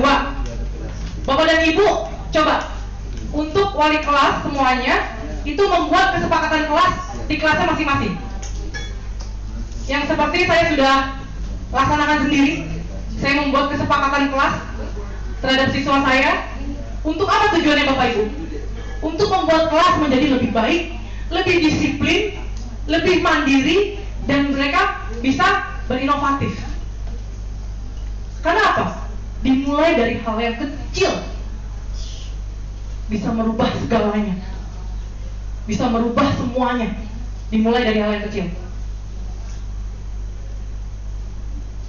Tujuannya adalah dapat menganalisis pentingnya memiliki keyakinan sekolah atau kelas sebagai fondasi dan arah tujuan sebuah sekolah atau kelas yang akan menjadi landasan dalam memecahkan konflik atau permasalahan di dalam sebuah sekolah atau kelas, dan juga dapat menjelaskan proses pembentukan dari peraturan-peraturan beralih ke keyakinan kelas, dapat berpikir kritis, kreatif, reflektif, dan terbuka dalam menggali nilai-nilai yang dituju pada peraturan yang ada di sekolah. Jadi sebagai fondasi Bapak Ibu dan Ibu ya. Gimana sih keyakinan kelas? Nah, bersifat lebih abstrak daripada peraturan yang lebih rinci dan konkret, berupa pernyataan-pernyataan universal, senantiasa dibuat dalam bentuk yang positif. Nanti ada contohnya Bapak dan Ibu ya. Jadi mulai dari hari ini, nanti Ibu kalau masuk kelas, Bapak dan Ibu masuk kelas, segera untuk membuat kesepakatan kelas terlebih dahulu. Prosedur pembentukan keyakinan kelas: mempersilahkan siswa-siswa kita di kelas untuk mencurahkan ya pendapat tentang peraturan yang perlu disepakati bersama ya. Mencatat semua masukan-masukan para murid di sekolah atau di papan tulis sebagai biasanya menggunakan ini ya kertas post-it ya. Lalu susunlah keyakinan kelas sesuai prosedur pembentukan keyakinan sekolah atau kelas. Gantilah kalimat-kalimat dalam bentuk negatif menjadi positif. Contohnya, kalau kalimat negatif kan jangan berlari di kelas atau koridor, tapi kalimat positifnya adalah berjalanlah di kelas atau koridor. Ya. Kegiatan pendalaman keyakinan kelas, ada yang tampak, ada yang tidak tampak. Kalau yang tampak itu datang tepat waktu, menyapa teman dan guru setiap hari, mengembalikan barang teman yang telah dipinjam, dan mengucapkan rasa terima kasih. Lalu yang tidak tampak yaitu sering hadir terlambat, acuh tak acuh terhadap teman dan guru, tidak mengembalikan barang yang telah dipinjam, dan meletakkannya malah sembarangan. Ya. Contoh keyakinan kelas. Ini ada videonya, saya telah membuat ya. Nanti Bapak dan Ibu harus segera membuatnya juga di kelas ya. Mencoba dulu kali Pak, Bu. Ya, boleh. Nanti ini adalah contohnya.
Jadi bisa ditempel di papan tulis Bapak Ibu ya, nanti saat membuat kesepakatan kelas.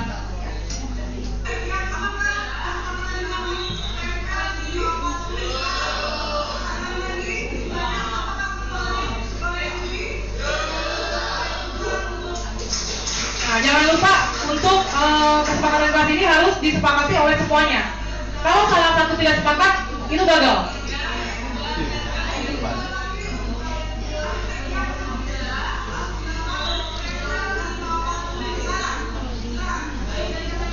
Ya, seperti itu ya Bapak Ibu. Contohnya seperti itu. Jadi nanti Bapak dan Ibu memberikan kertas post-it kepada siswa. Apa sih untuk perubahan-perubahan kelas yang menjadi lebih baik lagi? Nanti ditempel di papan tulis. Nanti dibacakan apa yang menjadi kesepakatan bersama. Mana yang akan dipilih? Misalnya, masuk ke dalam kelas itu 15 menit sebelum bel berbunyi.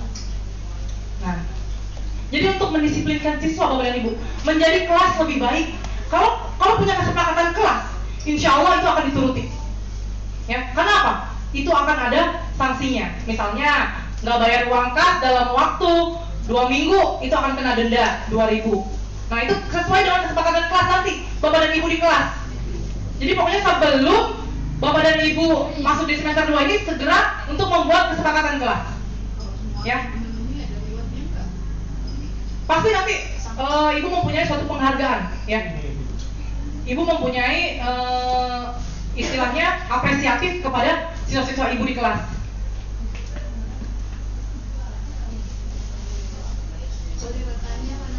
Nanti ada moderator. Aku bertanya pakai moderator. Terima kasih.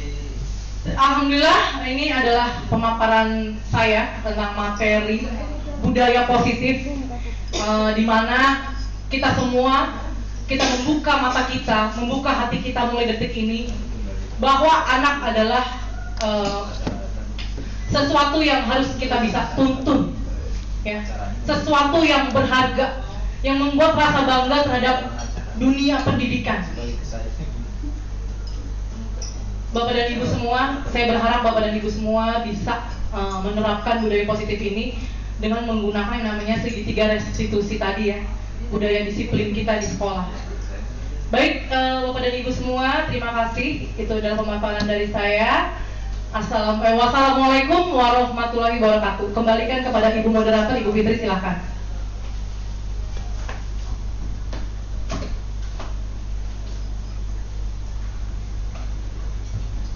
Terima kasih kepada Ibu Pipin selaku pemateri kita pada pagi hari ini.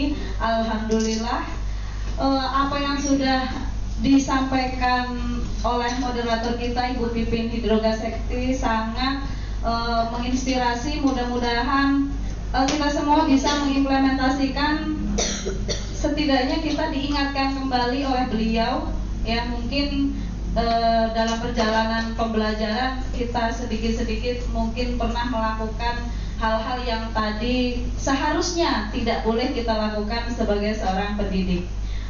Terima kasih sekali lagi kepada Ibu Pipin. Baiklah, kita akan buka untuk acara selanjutnya, yaitu sesi tanya jawab kepada rekan-rekan guru yang sedari tadi saya yakin juga sudah ingin mengekspresikan juga apa yang menjadi inspirasi di masing-masing diri kita. Dipersilahkan. Baik, saya lihat Pak Nanang sudah bersiap-siap, ya, bersiap-siap mengajukan pertanyaan, mungkin juga apa namanya gregetan, ya, udah gregetan. Kepada Bapak Nanang dipersilahkan. Iya. Bismillahirrahmanirrahim. Assalamualaikum warahmatullahi wabarakatuh. Waalaikumsalam warahmatullahi wabarakatuh. Terima kasih atas waktu yang diberikan oleh saya. Dari semua pemaparan yang telah Bu Pipin Sekti Hidroga katakan, itu luar biasa, ya. Jadi hampir semua yang dipaparkan Bu Pipin itu saya melakukan pelanggaran semua. Jadi bisa dikatakan bahwa saya gagal jadi guru, gitu, ya. Dengan ini saya mengundurkan diri. Maksudnya saya judulnya masih calon guru, ya, Bu. Jadi dari informasi yang sudah dipaparkan itu ada yang ingin beberapa saya tanyakan. Salah satunya adalah mengenai punishment atau menghukum. Apakah yang saya lakukan jika misalkan anak-anak misalkan tidak bisa menjawab, kemudian saya suruh push up, apakah itu termasuk hukuman? Kemudian yang bisa menjawab, ya, dalam artinya saya tidak memberikan apresiasi apapun. Ya, setidaknya anak itu sudah saya berikan pertanyaan, kemudian anak tersebut sudah ada bekal ilmu. Jadi meskipun saya sifatnya menghukum atau memberikan punishment, tapi pada dasarnya saya adalah mendidik, gitu.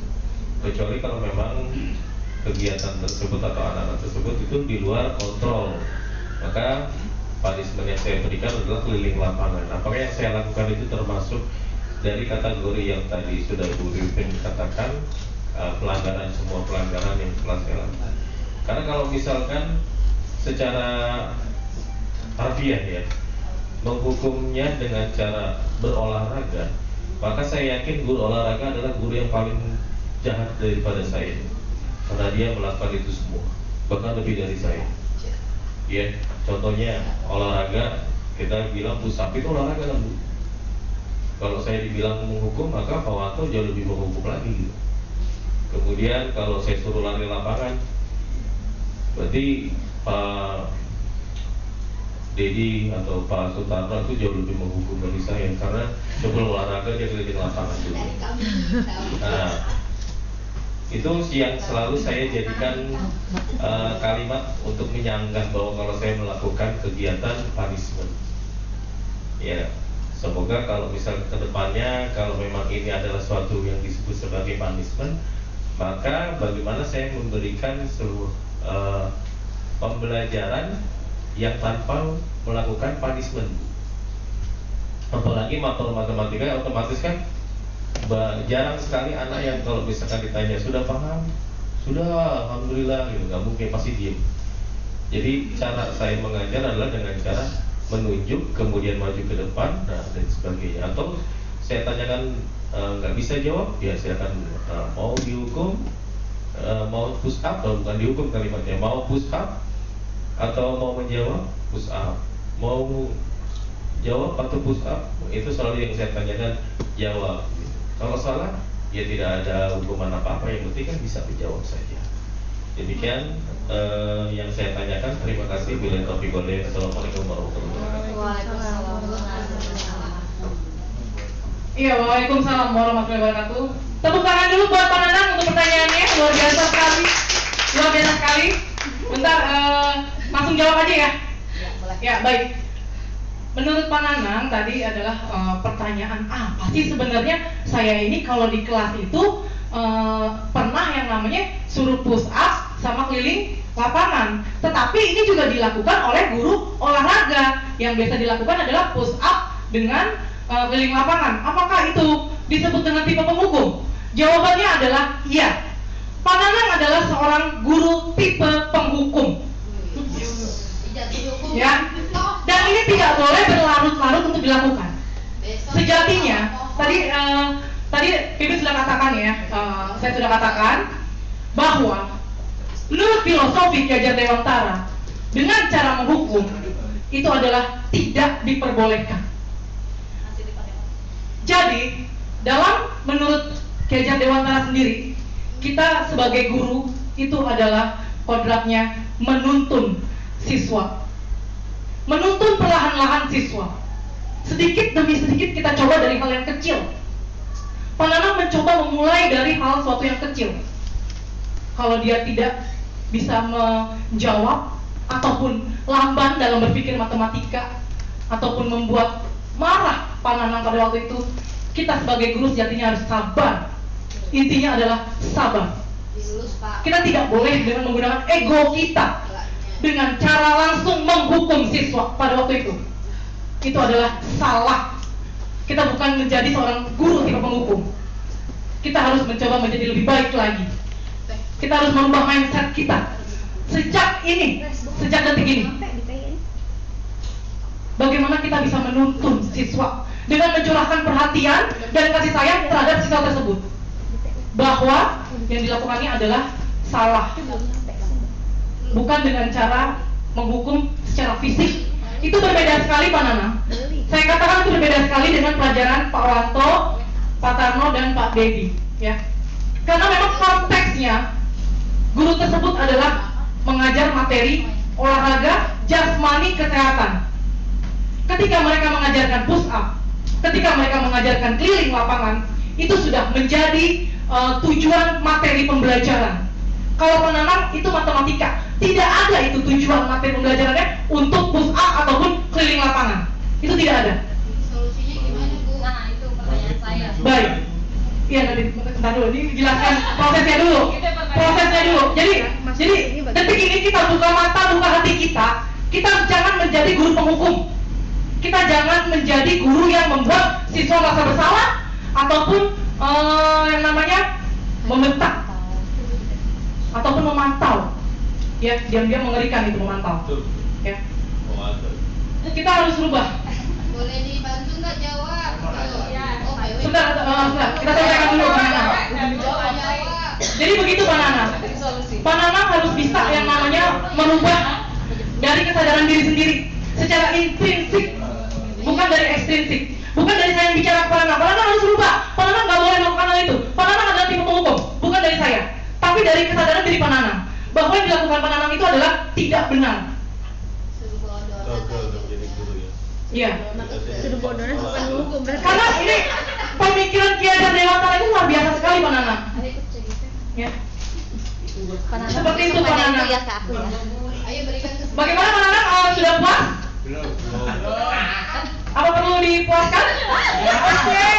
Puaskan jawabannya maksudnya. Ya iya emang. Waktu gredek ya.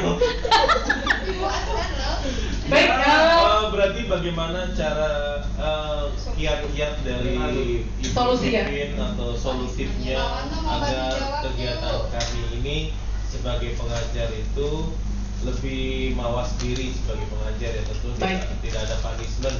Baik. Judulnya kalau tidak ada punishment berarti reward pun harusnya tidak ada ya Bu ya? Iya. Betul ya? Salah Oh, salah. Berarti Nak, kamu salah, besok saya kasih uang 100 ya Nak? Bukan, itu salah. Kalau pemikiran seperti itu salah. Pemikiran Kejar Dewantara tidak seperti itu, Pak. Pemikiran Kejar Dewantara tidak mengandung yang namanya pemberian suatu hadiah. Bukan. Artinya gimana? Jadi gini, kiat-kiat khusus kita sebagai guru ya. Kita selama ini tuh ngajar tuh jadi guru tuh udah benar belum sih selama ini ya? Selama ini tuh kita tuh ngasih materi tuh udah benar belum? Gitu ya. Kita udah sempurna belum dalam mendidik anak kita? Kita harus kembali lagi Pak kepada diri kita Pak.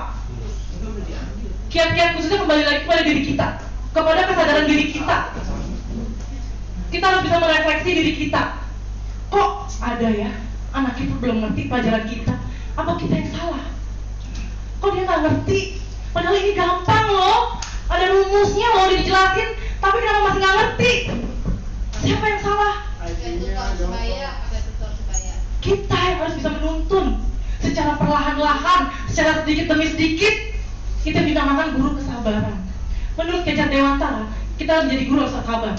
Gak boleh namanya menggunakan ego. Kita main hukum, kita main push up kamu, lari lapangan kamu. Itu tidak benar. Kita harus yang namanya menjadi guru yang benar-benar berkualitas di depan siswa kita. Kita bukan dicap sebagai guru penghukum. Kembali ke diri kita Pak Nana. Cara kodratnya guru adalah membuat kebahagiaan terhadap siswanya, bukan malah membuat down mental siswa. Bukan. Selama ini kita tuh salah. Saya selama ini salah. Saya mengajar, saya selama ini salah. Saya pernah membuat down mental anak siswa. Saya pernah memarahi, saya pernah menghukum. Saya selama ini salah. Saya membuka hati saya, membuka mata saya bahwa itu tidak lagi harus dilakukan. Masih banyak jalan menuju Roma. Masih jalan untuk siswa kita menjadi lebih baik lagi. Bukan dengan cara seperti itu. Seperti itu, Pak Nana. Ya. Terima kasih Pak Nana untuk pertanyaannya, luar biasa sekali. Karena waktu juga, karena ada yang lain yang bertanya silakan. Saya lihat dari Ibu Ati silakan. Pak Nana dulu. Pak Nana silakan. Bukan merdeka, Ini meluruskan tadi ya. Baik. Terima kasih Bu Pipin, menarik sekali ini ilmu bagi kita. Kemarin saya bertanya Bu Pipin, oh nanti Pak ada waktunya. Kemarin saya mulai bertanya-tanya tuh apa sih segitiga? Restitusi. Saya sempat baca-baca juga sih, menarik juga. Penghukum sama sanksi itu beda ya. Jadi kita kan namanya sanksi berarti ada awalnya. Jadi menyambung ke keyakinan tadi apa itu? Keyakinan kelas atau komitmen kelas, kesepakatan. Jadi kita melaksanakan hal yang sudah disepakati bersama. Kalau melanggar pasti sudah tahu hukumannya. Baik. Nah itu beda sama penghukum, beda. Betul sekali. Ya itu. Jadi kalau penghukum tiba-tiba misalnya tutup tanpa ada komitmen. Betul sekali. Jadi mau menyanggah dulu Bu Pin, maaf. Yang saya lakukan itu pun sudah kesepakatan. Ya, maksudnya itu Pak Nana. Makanya tadi Pak Nana kan melakukan itu sudah ada komitmen dari awal. Ini tidak penghukum, tidak. Karena saya disepakati ya, jadi transfer ya Bu ini. Jadi sudah. Begini Pak Nana, untuk kesepakatan kelas pun kita juga harus melihat dari siswa. Tidak ada yang namanya bermain fisik. Tidak boleh. Tidak boleh bermain fisik. Tugas kita adalah menuntun, bukan bermain fisik. Walaupun itu sudah disepakati, itu tidak boleh. Tidak boleh dilakukan walaupun sudah disepakati. Jadi persamaan persepsi dulu. Apapun bentuknya tidak boleh. Maksudnya keyakinan kelas itu kan kita sortir mana yang layak untuk jadiin sanksi dan tidak. Kan kita kalau misalnya dengan fisik memang nggak boleh, berarti kan sanksi yang lain. Iya, betul sekali. Maksudnya mungkin perlakuan saja mungkin poin pusat diganti yang lain apa? Betul sekali. Bukan, maksudnya suruh ngerjain soal 100. Itu lebih berat itu pada pusat tuh hanya cuma 5 kali Pak selesai. Iya. Soal lagi. Nah, mendingan suruh apa? Kalau bawa pohon cabai boleh ya? Yang penting intinya tidak membuat anak itu ya merasa down mental. Ya, yang pasti itu. Gitu, yang pasti itu. Jadi pada intinya kita jangan sampai membuat siswa itu down, membuat siswa itu dimalukan di depan umum. Dan tapi sanksi itu sudah ada komitmen dari awal. Insya Allah kita punya kemampuan, kompetensi mendidik anak, punya jalannya itu, punya model atau model pembelajaran sesuai metode kita yang bisa kita pahami dan anak pahami juga. Betul sekali. Tidak asal-asalan gitu. Jadi saya berhubungan olahraga ya saya suruh ngerjain rumus ya nggak nyambung sama saya. Betul sekali. Ya, saya Pak Nanang dulu waktu ini Pak Nanang siapa dulu ya pernah ngasih hukumnya. Ya bukan hukum sih, ini mah hanya untuk pembelajaran Pak. Intinya untuk pembelajaran siswa. Sampai suruh nulis saya berjanji 100 apa itu juga sama ya. Intinya ada kesepakatan bersama Pak intinya Pak. Kalau tidak ada kesepakatan bersama itu namanya kan melanggar juga. Tapi kalau ada kesepakatan bersama tidak ada unsur yang dirugikan dan teraniaya, aman-aman saja. Padahal sah-sah aja karena memang tidak ada perasa, karena setuju gitu Pak. Iya. Mungkin kayak gitu Bu. Iya tapi Pak Nanang sekali lagi kalau untuk push up sama keliling lapangan itu sudah bisa dilakukan lagi. Jadi sebatas kayak Pak Nanang itu nggak yang wajar, nggak banyak sampai bar push up berapa? 5 itu tidak memberatkan. Tapi itu termasuk hukuman fisik Pak, tidak boleh dilakukan. Ya, harus mencari kategori lain, ya. Tidak boleh. Berarti di non fisik. Iya di non fisik, jangan di fisik. Push up-nya virtual Pak. Jadi rumah sama fisik juga itu push up-nya. Ya pokoknya intinya kita untuk pembelajaran bersama, mudah-mudahan apa yang kita lakukan tidak salah gitu. Dan bisa membuat anak-anak kita mengakui apa hal yang itu baik dilakukan atau salah. Baik. Ya intinya menghukum itu bukan beda sama sanksi ya. Yeah. Ya kalau sanksi itu berarti ada awalnya, penghukum itu mah dalam Bu Pipin penghukum yang negatif, ya tiba-tiba hukum ini ini dan sebagainya. Tapi kalau udah ada kesepakatan bersama, insya Allah itu tidak ada guru yang penghukum Pak. Betul. Karena udah ada kesepakatan bersama. Ya Pak Nanang tidak asal menghukum siswa, pasti ada sebabnya. Ada sebabnya itu aja Pak. Ya, betul sekali. Jadi tidak asal-asalan. Tiba-tiba ada murid jalan ini tidak ada kesepakatan. Oh kamu lari. Nah ini kemarin ada hal yang suruh lari. Saya sebagai guru larinya nggak pernah nyuruh lari 50 putaran lapangan Pak. Siapa itu? Tuh ada Pak guru yang suruh lari 50 itu. Menurut saya itu berbahaya. Bahaya. Di lapangan panas-panas suruh lari sampai kram itu bahaya. Karena sebagai guru aja paling 5 kali Pak Nanang ya Pak Tara ya. Hanya paling banyak 3 kali. Nah itu bahaya. Pokoknya saya kalau guru kalau mau saya suruh lari, suruh push up, suruh jalan jongkok, hati-hati sekali karena menurut olahraga itu melebihi overload otot kita itu. Apalagi kalau siang. Kan kita nggak tahu keadaan siswa kita kayak gimana. Ada yang punya penyakit jantung, lemah syahwat, lemah jantung, punya patah tulang. Karena saya dulu zaman Bu Lilis dulu saya pernah suruh roll depan aja dia nggak jujur karena patah tulang, roll pingsan langsung di tempat, orang tua marah-marah. Padahal saya udah sepakat, ada yang sakit tidak Pak, ada yang patah tulang tidak. Karena saya tanya ternyata takut nggak punya nilai. Seperti itu padahal mahasiswa maksa kan, kita nggak tahu. Hati-hati pokoknya kalau hubungan dengan fisik intinya pesan kepada hati-hati juga harus tahu karakter anak juga punya patah tulang dan sebagainya atau sakit. Itu aja. Terima kasih Pak Wanto. Tepuk tangan untuk Pak Wanto. Berarti satu kali lagi ya. Satu lagi ya. Mohon izin bertanya. Oh ya, suaranya kencang. Oke, assalamualaikum warahmatullahi wabarakatuh. Waalaikumsalam. Mohon izin bertanya Bu Pipin terkait dengan kedisiplinan rendahnya kedisiplinan anak, ya kesadaran kedisiplinan anak. Nah, sebelumnya kan pasti ada penyebab masalahnya dari anak itu sendiri. Entah itu dari background keluarga, lingkungan, entah itu dari sekolah yang tidak memfasilitasi anak, entah itu mereka memang tidak punya hendaknya minat belajar mereka. Nah, kira-kira mungkin Bu Pipin bisa berbagi pengalaman sebagai guru PPKN.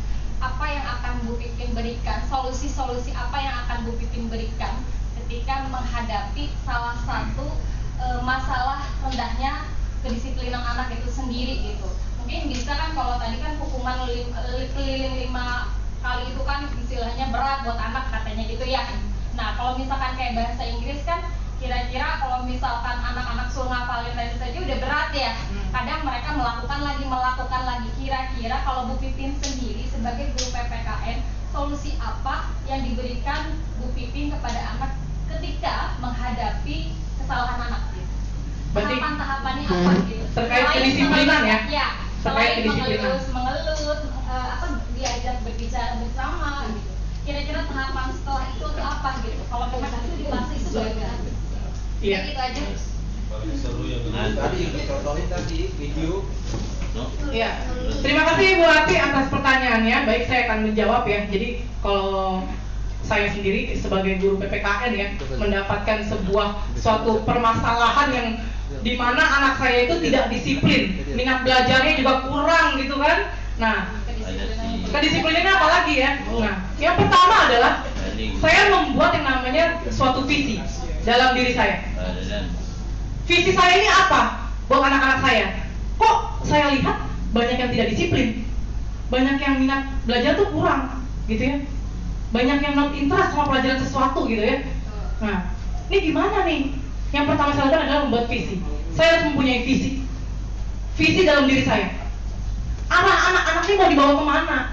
Apakah akan terdiam di sini untuk tidak disiplin terus? Apakah akan terdiam di sini untuk tidak minat belajar? Tidaklah mungkin.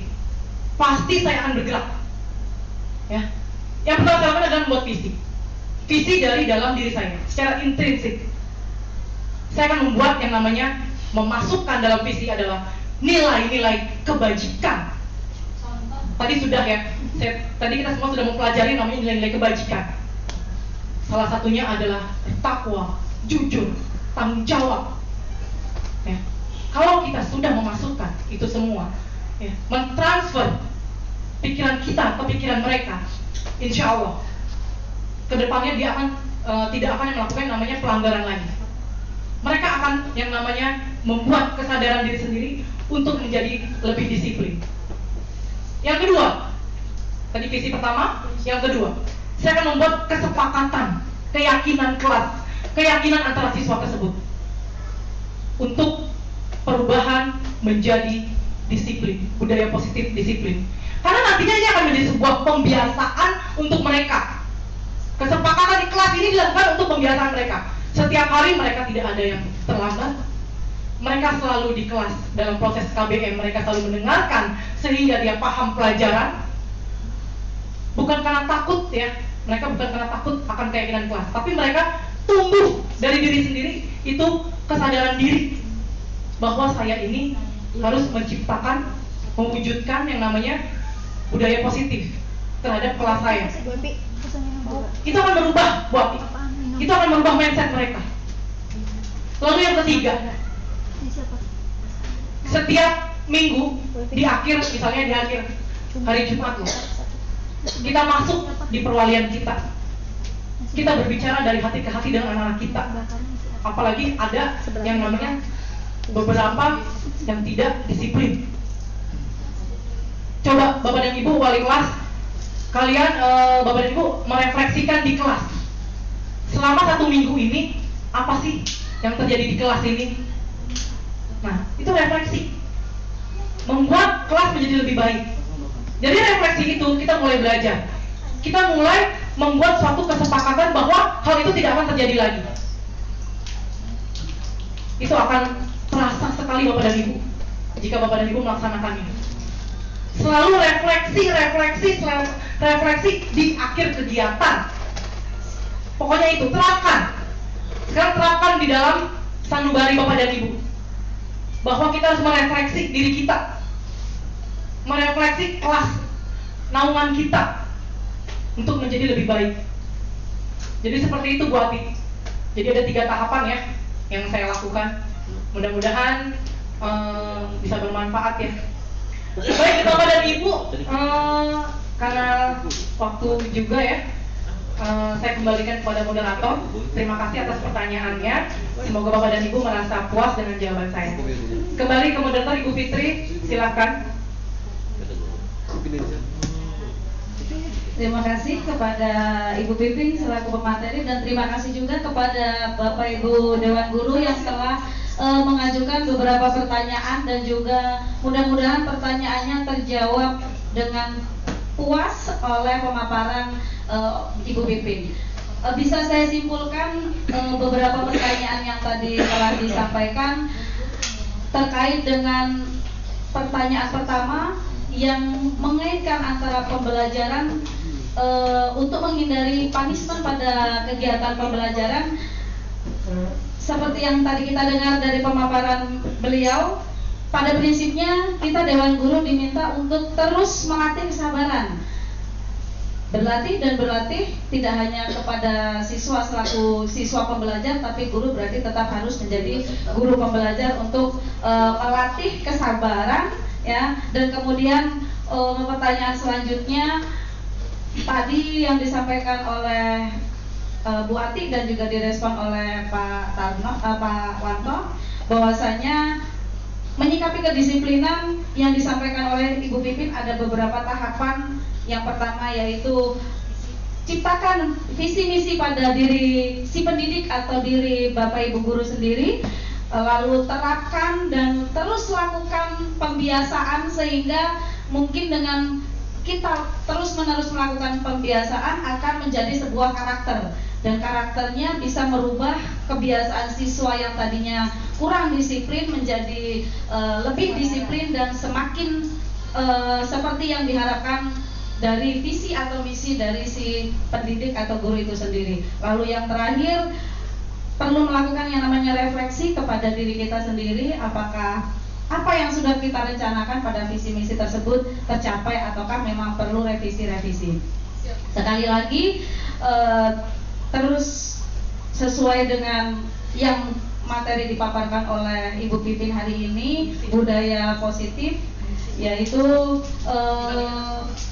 apa kita menjadi guru yang terus belajar untuk mencurahkan perhatian kepada siswa kita tanpa rasa bosan dan terus meningkatkan kesabaran kita sebagai seorang pendidik yang mudah-mudahan dengan kesabaran kita mendidik putra-putri kita, siswa-siswi kita akan menjadi ladang pahala bagi kita semua. Amin. Baik, Bapak Ibu, kegiatan selanjutnya yaitu di sini ada kuesioner yang telah dipersiapkan oleh Ibu Pipin yang dimohon kesediaannya untuk seluruh Dewan Guru yang hadir di ruang rapat pada pagi hari ini untuk mengisinya. Boleh minta bantu Ibu Hera untuk mendistribusikan lembar isian atau angketnya.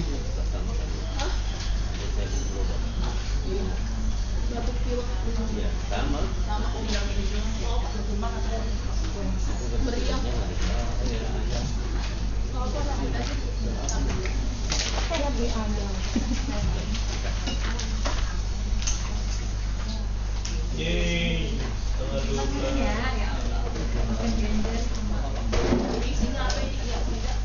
ya, ada baik, acara atau kegiatan diseminasi yang telah disampaikan oleh Bu Pipin dalam tema budaya positif kita sudah sampai di penghujung acara. Mudah-mudahan apa saja ilmu yang telah disampaikan oleh Ibu Pipin dapat mengingatkan kita dan memberikan tambahan wawasan kepada kita semua dan menjadikan kita semua menjadi guru yang semakin lebih baik dan lebih baik lagi. Terima kasih saya sampaikan kepada Ibu Pipin perwakilan dari guru-guru. Ya, ada apresiasi dari rekan sejawat dari Bu Pipin Hidroga Sekti yang hari ini telah memberikan ilmu yang sangat bermanfaat kepada guru-guru. Ya, beri tepuk tangan kepada kedua rekan Ibu Pipin dan juga Ibu Hera. Masya Allah. Pencitraan. Assalamualaikum warahmatullahi wabarakatuh. Ya, terima kasih kepada Bu Pipin Hidroga Sekti atas undangan untuk materi diseminasi budaya positif ini. Sangat bermanfaat banget bagi kita semua. Semoga sukses, lancar. Ya, terima kasih tepuk tangan sekali lagi untuk Ibu Pipin Hidroga Sekti atas lancarnya panjang hari ini. Sekali lagi terima kasih Bu Pipin kami ucapkan. Saya selaku pembawa acara atau moderator menyampaikan permohonan maaf jika pada penyampaian atau dalam kegiatan hari ini ada salah ucap atau salah kata. Saya akhiri billahi taufiq wal hidayah. Wassalamualaikum warahmatullahi wabarakatuh.